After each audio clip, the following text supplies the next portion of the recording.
Sa iban pang balita, pila ka pasahero halin kag padulong sa Buena Vista, Guimaras, apektado bangod sa pila ka sakayan nga wala nagabiyahe. Si Zen Kilantang sa may nagaratsada nga balita, live sa Parola Wharf, Iloilo City. Zen?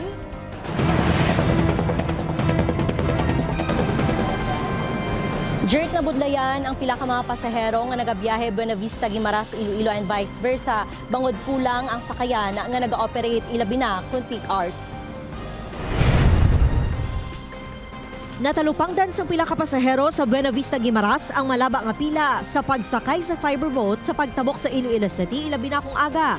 Inibangod 4 lang ka units sang fiber boat sang Bamosa Marine Transport Corporation ang nagabiyahe halin Iloilo City, Buena Vista, Guimaras and vice versa. Apektado ang mga estudyante pati na ang mga nagatrabaho sa syudad. Pero ko gatabok, so gud siya budlay siya kag halos 1 hour, sobra 1 hour nga amon hulat sa fiber nga mag-abot, tapos pag-abot dere pilahay naman. Kung gadali ka pa dili mo nga kuan ko apen pag eskwela ka didto ka opisina ka. Sunod sa dispatchers ng Bamosa, 4 lang kasakayan ang nagabiyahe subong bangod nag-expire ang papeles sang 4 ka vessel. Ini ang rason sa malaba nga pila sa pantalan. Wala pa kuno makumpleto sa korporasyon ang mga dokumento nga kinahanglanon sang Maritime Industry Authority 6. Iban la pa ila mga papeles kabot ma'am nga expire pa bla.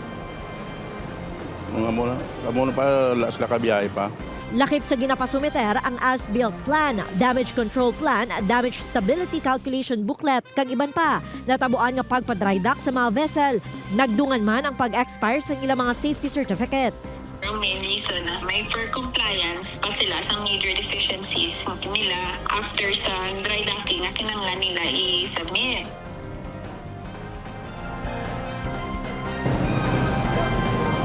Jerk ginapanuginahan sang Marina 6 ang mga operator nga hindi napaghulaton ang expiration antes magproseso sa mga dokumento agad hindi maapektuhan ang ilang operasyon.